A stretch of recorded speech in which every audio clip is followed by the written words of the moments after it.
నమస్కారం, నా పేరు సహాని. ఎట్లున్నారు? బాగున్నారా? ఈ వీడియోలు మీకు నచ్చితే సబ్స్క్రైబ్ చేసి మమ్మల్ని సపోర్ట్ చేయండి, సరేనా? మొన్న మహిళా దినోత్సవ సందర్భంగా హోంమంత్రి అనితక్కని శృతి అనే కానిస్టేబుల్ ఓ మాట అడిగింది కదా. Madam, CM sir Chandrababu Naidu దక్షిణ భారతంలో జనాభా తక్కువైతుంది, ఎక్కువ పిల్లల్ని అనండి అన్నాడు కదా. కానీ ప్రసూతి సెలవులు 2 పిల్లల దాకనే కదా. మరి 3 పిల్లల్ని అంటే కూడా ప్రసూతి సెలవులు ఇస్తారా మేడం అంటే హోంమంత్రి అనితక్క నేను సీఎం సార్ని అడిగి చెప్తా అన్నది. అడిగినట్టుంది. CM sir స్పందించిండు. 3 పిల్లల్ని కాదు, ఎంతమందిని కన్నా ప్రసూతి సెలవులు ఇస్తాం. వాళ్ళకి మెటర్నిటీ లీవ్ ఇస్తారు, ఒక 6 నెలలు. 2 బిడ్డలకే ఇస్తున్నారు, 3వ బిడ్డ పుడితే ఇవ్వరు అని. వాళ్ళు 5-6 మంది పుట్టినా మెటర్నిటీ లీవ్ ఇస్తా, 6 నెలలు లీవ్ ఇస్తా, ఇంకా అదనంగా బెనిఫిట్స్ ఇస్తాం వాళ్ళకు కూడా. అంతేకాదు, రేషన్ కార్డు మీద అయితే 25 కిలోల బియ్యం ఇచ్చి ఏర్పాటు చేస్తాం అని అన్నాడు. ఆ పార్టీ ఎమ్మెల్యే కూడా మా సారు ఎక్కువ పిల్లల్ని కనమంటుండు కాబట్టి ఆడపిల్ల ఉడితే 50,000 ఇస్తాం, మగపిల్లగాడు ఉడితే ఒక ఆవిస్తాం అని కూడా అన్నాడు. ఆ మధ్య చంద్రబాబు నాయుడు ఇన్ని రోజులు మేమే 2 కంటే ఎక్కువ పిల్లల్ని కనకండి, అట్లాగంటే స్థానిక ఎన్నికలకు పోటీ చేయొద్దని చట్టం కూడా తీసుకొచ్చినాం. కానీ ఇప్పుడు ఆ చట్టం రద్దు చేపించిన ఇప్పుడైతే 2 కంటే ఎక్కువ పిల్లలు ఉంటేనే స్థానిక ఎన్నికలకు పోటీ చేయాలనే చట్టం తీసుకొస్తా అంటుండు. ఒకప్పుడు నేను 2 పిల్లల కంటే ఎక్కువగా ఉంటే స్థానిక సంస్థల్లో పోటీ చేయడానికి అర్హత లేదు. ఇప్పుడు 2 పిల్లల కంటే తక్కువ ఉంటే స్థానిక సంస్థల్లో పోటీ చేయడానికి అర్హత లేదని కొత్త చట్టం తేవాలి. నేను ఇప్పుడు ఇంట్లో ఎంతమంది పిల్లలుంటే అంతమందికి కూడా 15,000 రూపాయలు ఇచ్చే బాధ్యత నాదని చాలా స్పష్టంగా చెప్పాను.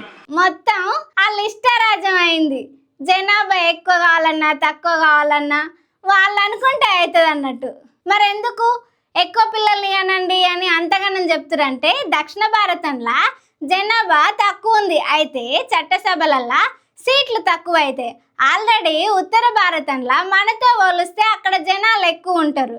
ఇక మోడీ సార్కు ఉత్తర భారతం మీద పట్టు ఎక్కువ ఉంది కదా, కాబట్టి మనతో పని లేకుండా వాళ్ళకి సీట్లు పెరిగితే చట్టాలు ఇష్టం వచ్చినట్టు చేసుకుంటారు అన్నట్టు.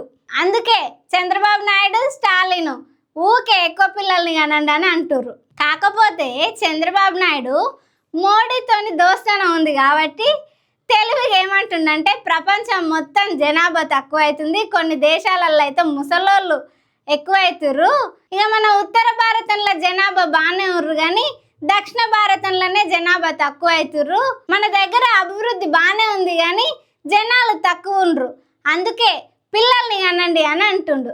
ఆయనకేంది ఓసారి కనమంటాడు, ఓసారి వద్దంటాడు. కానీ ఈ కాలంలో అయ్యే ఖర్చులు ఆలోచిస్తే 3 కంటే ఎక్కువ పిల్లల్ని కానీ వాళ్ళ చదువులు బట్టలు పెంచి పోషించాలంటే ఎంత కష్టం మీరేమనుకుంటారు? నార్త్ ఇండియా, యూపీ, బీహార్లో జనాభా బాగుంది, వాళ్ళు 3 కంటే ఎక్కువ అంటున్నారు. మన వాళ్ళు 1 కానీ సరిపెడుతున్నారు, కొంతమంది పిల్లలు వద్దనుకుంటున్నారు. దీనివల్ల సౌత్ ఇండియాలో జనాభా తగ్గిపోతా ఉంది. రాబోయే రోజుల్లో ముసలి వాళ్ళు పెరుగుతారు, జనాభా తగ్గిపోతుంది. ఇన్ని రోజులు చలికాలం వల్ల ఏసీ పక్కన పెడితే ఫ్యాన్లు కూడా వేసుకోకుండా స్వెటర్లతోని రగ్గులతోని కప్పుకొని వెచ్చగా పడుకున్నాం కదా. కానీ ఇప్పుడు ఎండాకాలం ఫ్యాన్ వేసుకున్నా కూడా వేడిగాలే వస్తుంది, అసలు ఏసీ లేకుండా ఉండలేకపోతుర్రు కదా. అయితే ఇన్ని రోజులు ఏసీలు బంద్ ఉండి ఇప్పుడు ఏంగానే అల్ల ఏముంటుందో అర్థమైతలేదు. ఓ దగ్గర విశాఖ జిల్లా పెందుపర్తిలా సత్యనారాయణ ఇంట్లో ఏసీలా ఓ పాము పిల్లలు పెట్టింది. బాగానే గమనించుకురు ఇంటోళ్ళు. పాయమ్మో ఎన్ని పాములు ఉన్నాయో చూడు. ఈ మనిషి ఏంది ఇట్లా తీస్తుండే పాములు అనుకుంటురా? ఆయన పాములు పట్టే ఎక్స్పర్ట్. ఆ ఇంటి ఆయన గమనించుకొని జాగ్రత్త పడ్డాడు. కానీ జర మీరు కూడా మీ ఏసీలల్లా ఏముందో చూసుకోర్రి. ఇన్ని రోజులు బంద్ పెట్టుకొని ఇప్పుడు సడన్ గా వేయంగానే ఏమేమి ఉన్నాయో అర్థమైతలేదు, జాగ్రత్త. మరి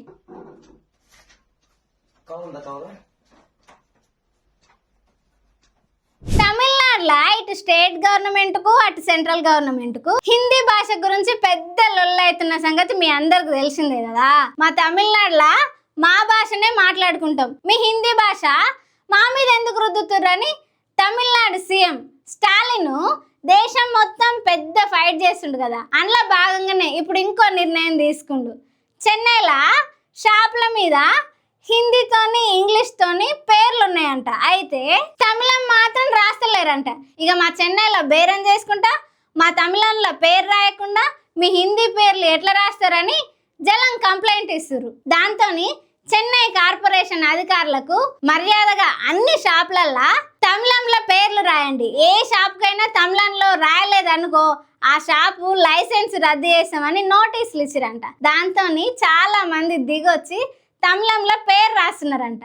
మళ్ళీ అది కూడా ఏదో చిన్నగా మూలకు రాయడం కాదు, తమిళం పేరు పెద్ద కనబడేటట్టు రాసుకుంటుర్రు. తమిళం పేరు పెద్ద రాసుకోవాలని ఆర్డర్లు వేసిరంట. మొత్తానికి తమిళనాడోళ్ళు భాష కోసం ఎంతకైనా ఫైట్ చేస్తారు. మన తెలుగు వాళ్ళు కూడా తమిళనాడోళ్ళని చూసి చాలా నేర్చుకోవాలి కదా. ఇగో తుపాకులు పట్టినోళ్ళు ఆ తుపాకీకే బలైపోతారు, పావులు పెంచేటోళ్ళు ఆ పావు కాటికే బలైపోతారు అంటారు కదా. అట్లనే ఉంది ఇప్పుడు పాకిస్తాన్ వాళ్ళ పరిస్థితి. ఒకప్పుడు మన దేశంలో ఏడ ఉగ్రవాది జరిగినా దాని వెనుక పాకిస్తాన్ హస్తం ఉందని బయటపడేది కదా. కాశ్మీర్లా ఇప్పటికి ప్రశాంతంగా లేదంటే దానికి పాకిస్తాన్ దేశమే కారణం అంటారు కదా. ఇగో ఉగ్రవాదులకు పుట్టినిల్లైన పాకిస్తాన్ ఇప్పుడు ఆ ఉగ్రవాదులతోనే కింద మీద అవుతుంది. పాకిస్తాన్ లోని బలూచిస్తాన్ ప్రావిన్స్ రాజధాని క్వెట్టాలో 400 మంది ఉన్న రైలును ఆ దేశంలోని బెలూచిస్తాన్ ఉగ్రవాదులు హైజాక్ చేసిరంట. ఆ హైజాక్ మేమే చేసినామని బెలూచిస్తాన్ లిబరేషన్ ఆర్మీ సంస్థ ప్రకటన చేసిందంట. ఇంతకీ వీళ్ళ గొడవ ఏంటంటే పాకిస్తాన్లో బెలూచిస్తాన్ అనే రాష్ట్రం ఉంది. వాళ్ళు మేము పాకిస్తాన్లో ఉండము, మాకు ప్రత్యేక దేశం కావాలని ఎప్పటి నుంచో కొట్లాడుతున్నారు. దాంట్లో భాగమే ఇప్పుడు ఈ రైలు హైజాక్. ఈ హైజాక్ గొడవల రైలు డ్రైవర్తో సహా దాదాపు 10 మంది దాకా కాల్పులలో చనిపోయారంట. ఫస్ట్ ఈ రైల్లో ప్రయాణించిన సమయంలో 400 మంది పైన ప్రయాణికులు ఉంటే అందులో ఇంకా 250 మంది రైళ్ళనే ఉర్రంట. వాళ్ళని నడిపించనిక పాకిస్తాన్ సైకిల్ మస్తు ఫైట్ చేస్తురంట. వాళ్ళు ఇల్లు మంచిగానే ఉండరు కానీ మధ్యలో అమాయక జనం బలైపోతున్నారు కదా. ఏదేమైనా ఈ రోజుల్లో కూడా అందరూ ఒక దగ్గర కూర్చొని సామరస్యంగా మాట్లాడుకోకుండా ఒకరినొకరు చంపుకుంటే ఏమొస్తుంది చెప్పండి. మరి పాకిస్తాన్ ఏమవుతుందో ఆ బలూచిస్తాన్ ఏమవుతుందో చూడాలి. జగన్ కుడిభుజమైన విజయసాయి రెడ్డి ఈ మధ్య పార్టీ నుండి బయటకు వచ్చిండు. అప్పుడైతే ఏం అనలే కానీ ఇప్పుడేమో మా లీడర్ మీద మనసు విరిగిపోయింది, ఒక్కసారి మనసు విరిగిపోతే మళ్ళీ అతకదు, అందుకే బయటకు వచ్చినా అని అంటుండు. కానీ మా లీడర్ ఏమో ప్రలోభానికి గురవుతుండు, భయపడుతుండు అని అంటుండు. అది నిజం కాదని బయటకు వచ్చి మీడియా ముందర మాట్లాడుతుండు. కాకినాడ పోర్టు కేసుతో నాకేం సంబంధం లేదు, కావాలనే కొందరు నన్ను ఈ కేసులో ఇరికిస్తురు, ఇంకా ముందల నేను ఏమన్నా చెప్పేది ఉంటే చెప్తా అంటుండు. ఏమైందో ఏమో కానీ ఈయన రాజశేఖర్తోని జగన్తోని కష్టాలల్లా సుఖాలల్లా ఎప్పుడుండి ఇప్పుడు ఇట్లా మాట్లాడుతుండు. ఈ చెప్పేటటువంటి ఒక నాయకుడు అన్నటువంటి వాడు ఈ చెప్పుడు మాటలను నమ్మకూడదు. చెప్పుడు మాటలను నమ్మితే నాయకుడు నష్టపోతాడు, ప్రజలు నష్టపోతారు, పార్టీ నష్టపోతుంది. ఈ కోటరీ వల్లనే నేను ఆయనకి దూరం అయ్యాను. అయినా కానీ రాజకీయాలు అంతేలేండి, ఒక్క మాట మీద ఉంటారా, ఒక జెండా కప్పుకొని ఉంటారా. ఈ వీడియో మీకు నచ్చిందా అయితే వెంటనే సబ్స్క్రైబ్ చేసి మమ్మల్ని సపోర్ట్ చేయండి, సరేనా.